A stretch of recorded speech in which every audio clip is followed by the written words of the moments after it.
No lo escuchamos, doctora. ¿Me escucha? Ahorita sí, Sí. Ah, bueno. Muy bien. escuchamos y vemos. Ah,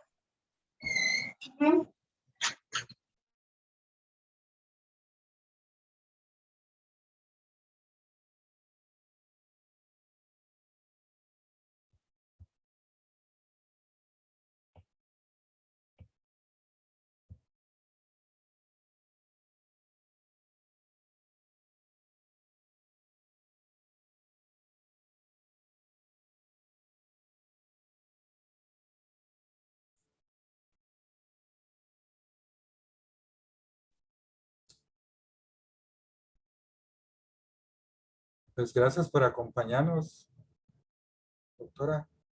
Yo creo que ya podemos empezar. Gracias. bueno, muy bien. Entonces, pues bueno, buenas noches a todos. Pues muchas gracias por la invitación para poder participar y en esta ocasión pues presentar un caso clínico, ¿verdad? Como sabemos, en este mes de septiembre se conmemora pues la gran mayoría de neoplasias hematológicas y pues vamos a presentar un caso clínico a continuación. Los datos generales, se trata de un masculino de 66 años de edad, que es originario y residente de acá de la ciudad de Quetzaltenango. Él pues tiene la escolaridad hasta nivel medio, es maestro, pero pues también es mecánico. Él es casado y católico. Dentro de sus antecedentes personales no patológicos, pues él refiere la exposición a solventes desde hace 50 años y tabaquismo durante pues más o menos 50 años. Hace un año o un año previo al diagnóstico, pues dejó de fumar y niega enfermedades crónico-degenerativas. En cuanto al padecimiento actual, pues este paciente estaba siendo visto en el servicio de otorrinolaringología porque le iban a practicar una amigdalectomía secundaria a una hipertrofia de amígdalas palatinas, lo cual pues le generaba infecciones de vías respiratorias altas y por lo tanto pues estaba siendo visto en el servicio de otorrino. Pues ellos al momento de pedirle laboratorios encontraron en una biometría hemática pues leucocitosis importante, la cual pues se encontraba a expensas de linfocitos. En la revisión por sistemas pues él refería pérdida de peso de aproximadamente 16 kilogramos en 4 meses, fiebre no cuantificada sin predominio de horario de un mes de evolución, también refería diaforesis nocturna, astenia, adinamia, y saciedad temprana y sensación de plenitud postprandial. A la exploración física, pues era evidente la hipertrofia de amígdalas palatinas grado 3. También se palpaban adenopatías cervicales bilaterales en las regiones 1B y 2 de más o menos de 1 por 2 centímetros y otras de 3 por 4 centímetros, las cuales pues eran móviles, no dolorosas y de consistencia firme. Además de esto, pues se palpaba esplenomegalia, aproximadamente 7 centímetros por debajo del reborde costal. Los laboratorios iniciales, pues como vemos una hematología que reportaba 34.300 leucocitos con una fórmula diferencial a expensas de linfocitos en 29.900, la hemoglobina y las plaquetas dentro de rangos normales. Ante la sospecha diagnóstica por la historia clínica y los hallazgos en la hematología, pues se solicitó un CUMS directo que estaba negativo, una beta 2 microglobulina ligeramente elevada y las inmunoglobulinas séricas iniciales en rangos normales. Se le realizó un frotis de sangre periférica en la cual pues llamaba la atención la presencia de gran cantidad de linfocitos pequeños, redondos, de una apariencia madura, los cuales pues tenían un escaso citoplasma, con un núcleo pues bastante uniforme y con una cromatina densa o compacta, y en algunos campos pues se observaban algunas sombras nucleares de Gumprecht o células de la mancha, que como sabemos pues estas son hallazgos morfológicos característicos de una leucemia linfocítica crónica. se le realizó posteriormente un aspirado de médula ósea, el cual pues lo reportaron como un aspirado de médula ósea con una celularidad aumentada. Los megacariocitos eran normales y se observaba una infiltración masiva por linfocitos pequeños y maduros hasta de un 74%. La serie granulocitaria y la eritroide pues estaban disminuidas y no se observaban células neoplásicas o anormales.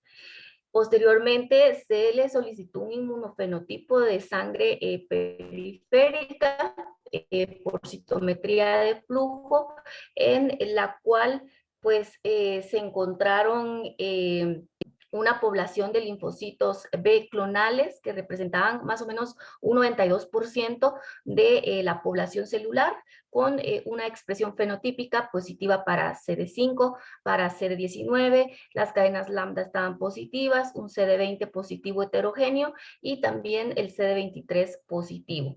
El SAP70 y el CD38 fueron negativos, al igual que el CD10, para poder excluir otras neoplasias linfoproliferativas. También se le solicitó una biopsia de hueso o de médula ósea, la cual pues fue reportada con una celularidad del 80%.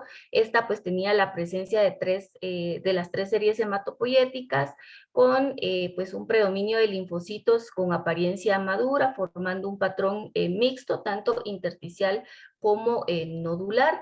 El reporte de la inmunistoquímica pues era positivo para CD5 y para CD23. También era positivo para las inmunoglobulinas de superficie y el CD10 y el CD200 como la ciclina D1 negativas, con lo cual pues se hacían diagnósticos diferenciales de otras neoplasias.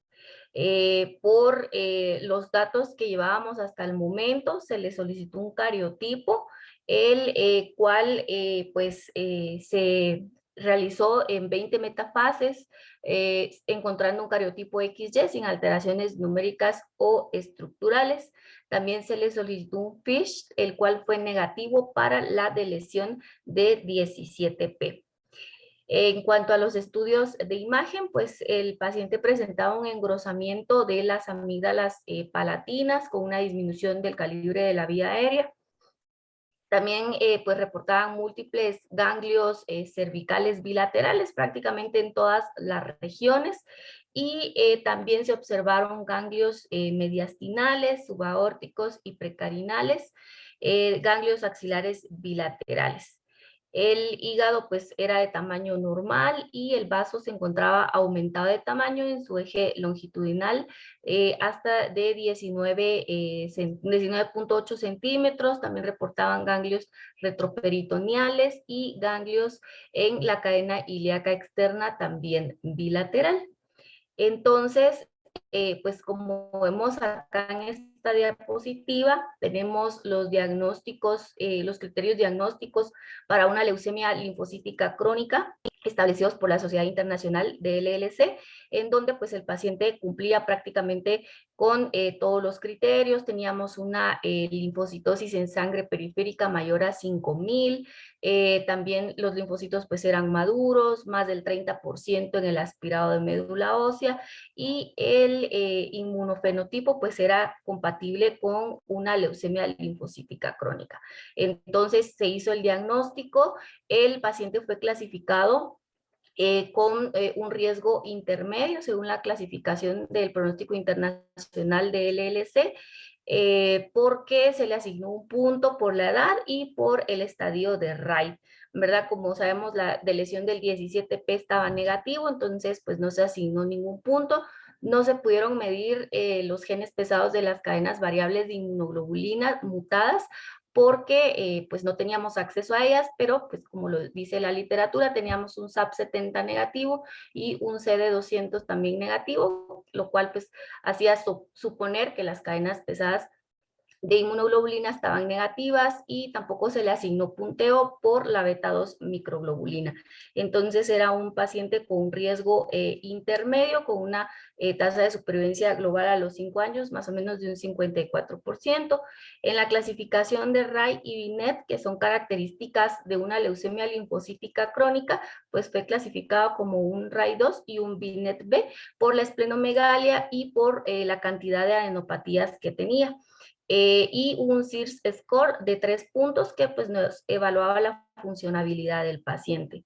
Entonces, acá vemos en esta diapositiva los criterios de enfermedad activa y los cuales pues nos iban a ayudar a decidir si el paciente era candidato a recibir tratamiento, porque pues sabemos que este tipo de leucemia, al ser crónica, pues es bastante estable, hay pacientes que pueden estar asintomáticos, y entonces estos criterios básicamente nos ayudan a decidir qué paciente puede o debe de recibir o no tratamiento. Pues el paciente tenía esplenomegalia, y también tenía síntomas relacionados con la enfermedad, que era cualquiera de estos. El paciente tuvo pérdida de peso, tuvo episodios febriles y por lo tanto esto nos hablaba de una enfermedad activa y por lo tanto era necesario el inicio de tratamiento.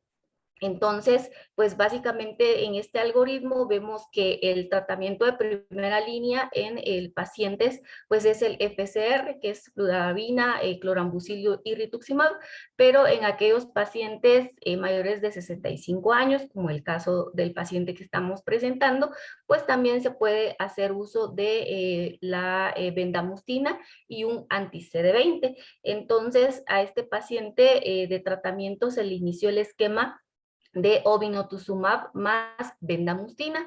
En total, pues recibió 6 ciclos cada 28 días. Inició el primer ciclo en marzo del 2018. Acá vemos las dosis que recibió de obinutuzumab y bendamustina en el primer ciclo.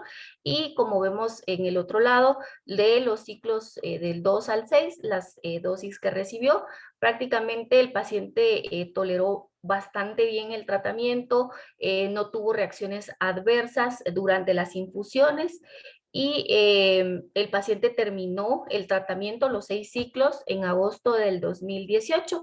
En ese mismo mes procedimos a realizar la evaluación de fin de tratamiento, en donde pues vemos una hematología en la cual pues ya teníamos 3.800 glóbulos blancos con un diferencial, como vemos, un total de linfocitos en 1.400 en comparación con los 29.000 glóbulos blancos y linfocitos totales que tenía al inicio.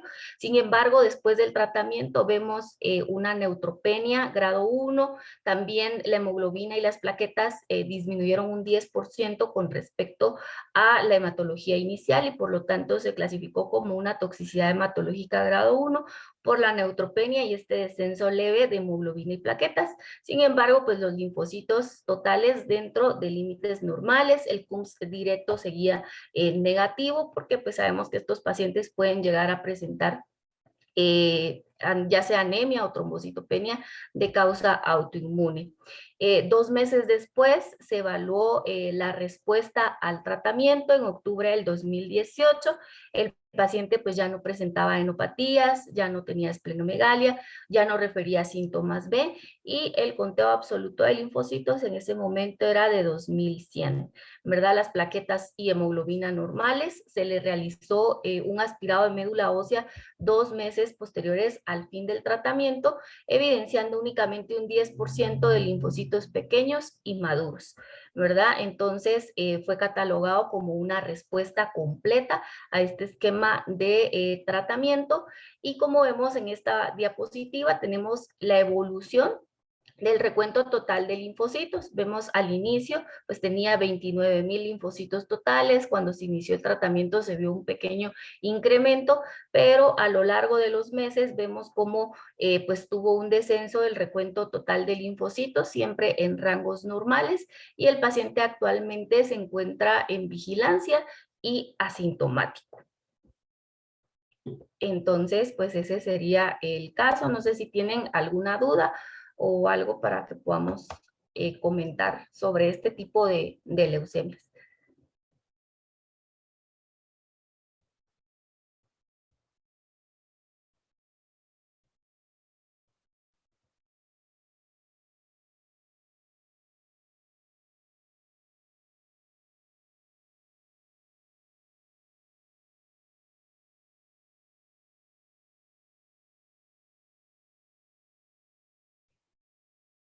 No sé si tienen alguna duda o algún comentario.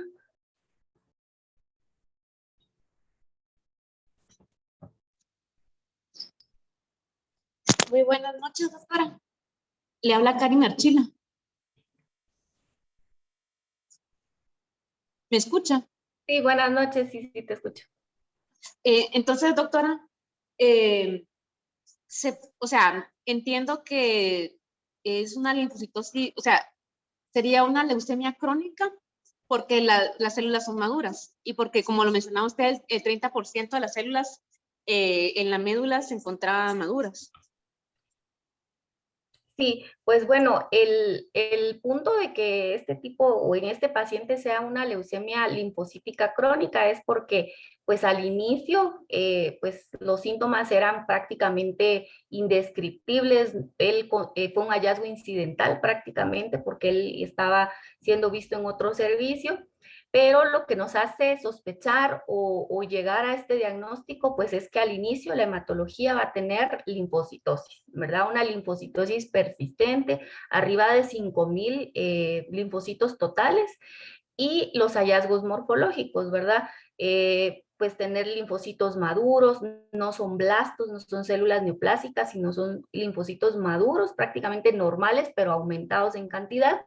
Y el diagnóstico, pues básicamente es el inmunofenotipo, que nos dice qué marcadores tienen esos linfocitos, si son unas células maduras, linfocitos maduros, o si son, por ejemplo, células inmaduras, pero ahí ya estaríamos hablando de otro tipo de leucemia. Entonces, básicamente es así como nos vamos orientando en el diagnóstico de este tipo de enfermedad. Doctora, ¿y usted considera que estas infecciones recurrentes que el paciente presentaba realmente, me imagino que podrían haber sido por la leucemia y no tanto por, Sí, por sí, la... realmente este paciente refería que pues la hipertrofia de amígdalas la tenía desde la infancia, ¿verdad? Y siempre había estado con cuadros como repetitivos.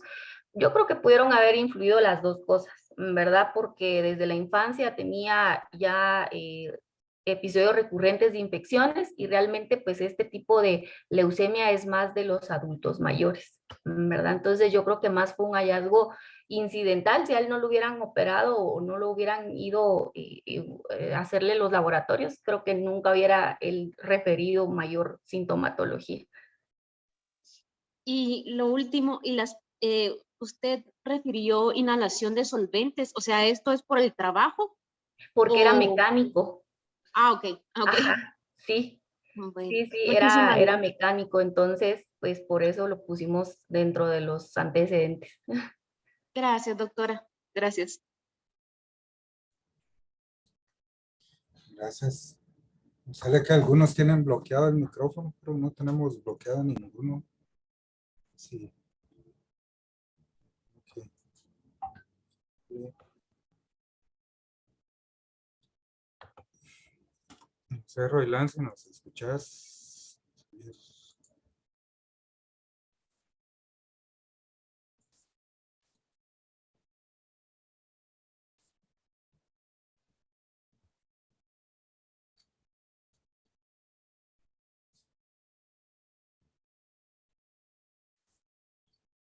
Se escucha, dice, pero no puede hablar.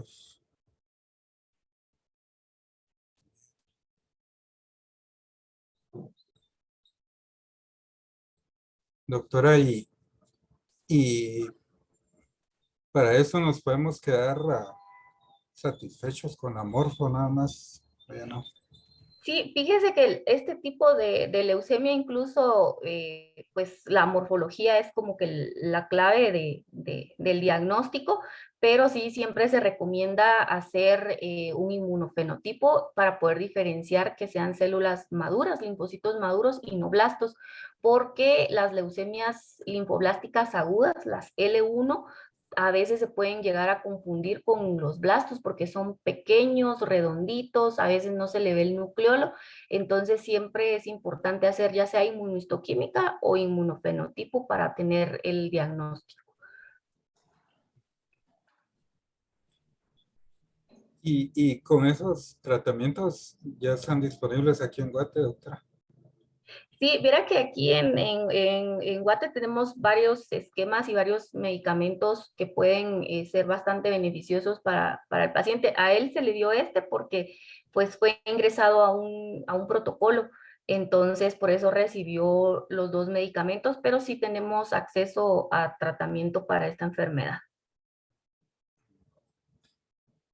Y el doctor Y el Roilán, pronóstico puede ser bastante bueno, ¿verdad?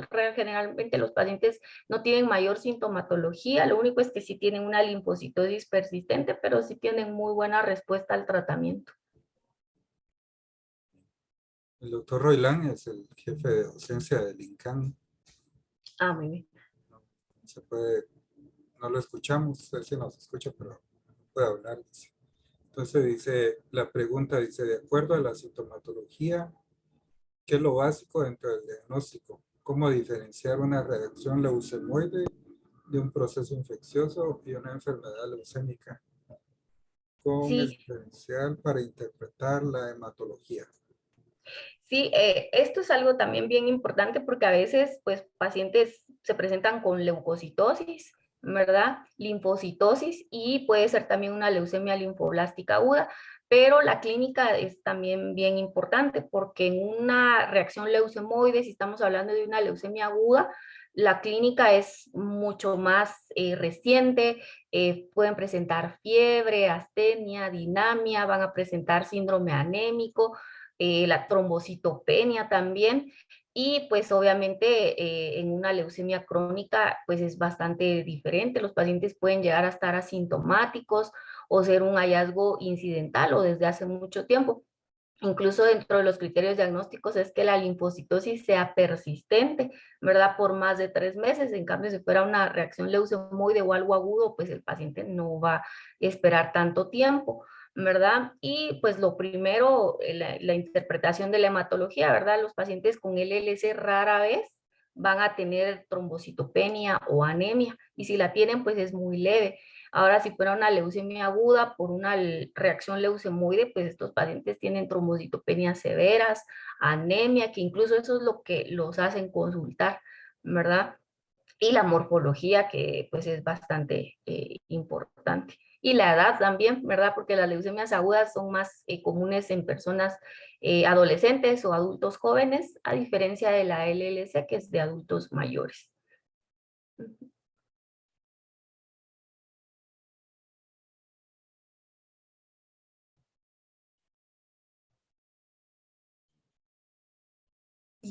El doctor Roland dice, gracias doctora, muy buen caso, sobre todo por la respuesta al tratamiento. ¿Y alguien más que tenga algún comentario para probar el micrófono, que no estén bloqueados? Doctora Chila, buenas noches. Es la doctora Rodríguez. Doctora Rodríguez, perdón, buenas noches. Buenas noches. Mire, estaba viendo yo el caso de este señor que presentó, es un hallazgo incidental. Podría él haber seguido durante mucho tiempo solo con ese problema. Estas Sí. leucemias susceptibilizan algún tipo de síndromes infecciosos, agudos o crónicos, si no es que por el incidental se encuentra. ¿Cuál es el correlato de estas Sí, leucemias? pues viera que este tipo de leucemias, principalmente las crónicas, muy rara vez van a estar asociados a procesos infecciosos, ¿verdad? Yo creo que en este paciente los cuadros repetitivos de infecciones de vías respiratorias sí había tenido, pero no estaba asociado en el momento del diagnóstico, o sea, no estaba relacionado al momento en el que se hizo el diagnóstico. Seguramente había tenido pues, otros cuadros infecciosos, pero no se correlacionaban con la enfermedad. A diferencia de las leucemias agudas, esas sí van muy de la mano de un proceso infeccioso, ¿verdad? Que incluso es lo que a veces los lleva a consultar. Pero en este caso de las crónicas es muy raro que tengan un proceso infeccioso asociado. Muchas gracias, doctor.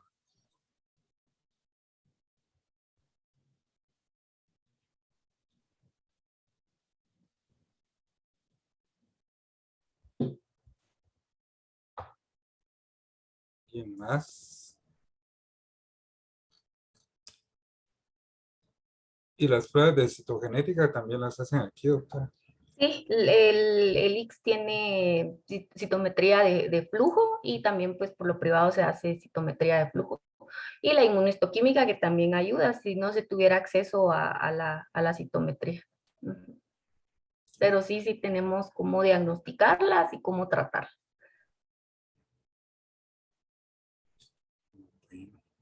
¿Y cuáles serían como las indicaciones para decir iniciar un tratamiento a alguien con esta Sí, leucemia? las indicaciones, bueno, hay pacientes que están asintomáticos, ¿verdad? Y hay otros que pues tienen síntomas leves, pero básicamente es el grado de esplenomegalia que el paciente tenga, que la linfocitosis vaya incrementando demasiado rápido en los meses posteriores al diagnóstico, que tenga síntomas B, que tenga nuevas adenopatías o adenopatías pues de gran tamaño, pues van a ser indicación de inicio de tratamiento. Hay otros pacientes asintomáticos que no cumplen ningún criterio de enfermedad activa, que son los que acabo de mencionar, pueden quedarse únicamente en vigilancia. Y lo último, doctora, como tenemos compañeros cirujanos, ¿alguna sugerencia para la hora de, de algún tipo de cirugía oncológica o de otro tipo para estos pacientes? Pues primero sería ver el grado de leucocitosis que el paciente tiene, ¿verdad? Lo único que incrementa la leucocitosis pues sería aumentar el riesgo pues trombótico del paciente. Realmente no es no hay contraindicación de algún procedimiento quirúrgico, sobre todo si es de emergencia.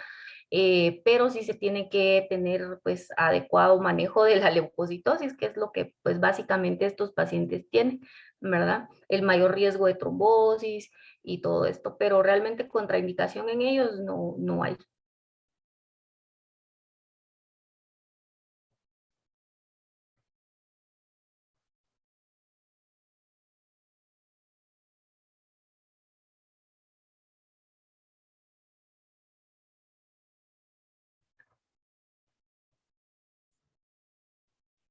Pues es un caso muy ilustrativo, doctora.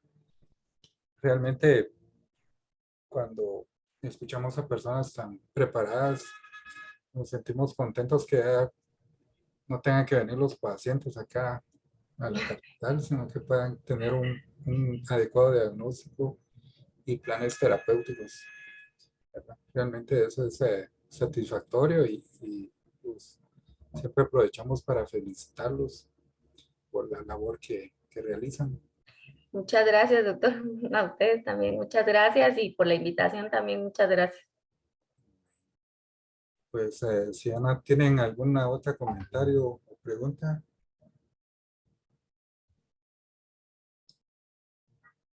pues más que todo agradecerle de nuevo, doctora, el doctor Roilán, pues, ahí también agradece su participación y esperamos contar para una próxima. Claro que sí, doctor, muchas gracias y Doctora gracias. Rodríguez, una última pregunta. Sí. Fíjese que nosotros en Guatemala, en referencia a los pacientes que vienen de Quetzaltenango, hemos tenido algunos casos de cáncer de testículo, problemas de tipo del testículo. La situación es que se ha hablado de que en Quetzaltenango, por el área volcánica del Sunil, del Santa María y del Santiaguito, hay aguas que tienen una alta dosis de derivados de radio, uranio, de algún radioelemento. ¿Es eso posible que tenga que ver con alguna incidencia de enfermedades malignas por el ambiente de las aguas? ¿O qué? Pues No hay. sí, pues aquí realmente estamos cerca de área volcánica y pues también hay mucha exposición a tóxicos, pero realmente yo desconozco si la exposición a esto pues realmente tenga relación con los procesos neoplásicos. Bueno, al menos en los hematológicos yo no he tenido pacientes. Yo creo que también depende de qué tanta exposición, ¿verdad? Tengan. del lado de la costa, pues creo que hay un poquito más de exposición a ello, pero realmente, no le soy sincera, desconozco el dato. En general, en todas las neoplasias y en las hematológicas, pues no he visto pacientes que esto pueda relacionarse. Gracias. Doctora, fíjese que solo le quería responder al doctor y le quiero hacer una pregunta a usted. Fíjese, doctor, que sí hay un estudio sobre Ecuador, porque ellos tienen mucho cáncer de tiroides, pero porque están rodeados de volcanes. Entonces, sí está relacionado las malignidades neoplásicas con los volcanes. Entonces, eso era como, sí hay estudios sobre eso. Y ahora, una pregunta, doctora, así súper random, pero ¿es posible que una leucemia inicial, o sea, que está iniciando la persona con leucemia, todavía no se puede evaluar, digamos, presenta una hematología casi que normal y esta persona donara sangre, puede transmitir estas células neoplásicas y que la otra persona también tenga leucemia? Pues realmente cuando los pacientes van a donar sangre, les hacen una hematología, ¿verdad? Entonces ellos inmediatamente al ver la leucocitosis, los descartan para poder donar sangre, ¿verdad? O sea, no pueden ser donadores y no se puede transmitir. O sea, si en caso donaran a alguien con leucemia linfocítica crónica, como por ejemplo el paciente que presentamos, no se puede, o sea, no se puede transmitir porque sería como un trasplante de células, pero no se transmite. Ok, doctora, muchísimas gracias. Gracias de nuevo y nos vemos pronto. Gracias. Buenas noches. Gracias, feliz noche.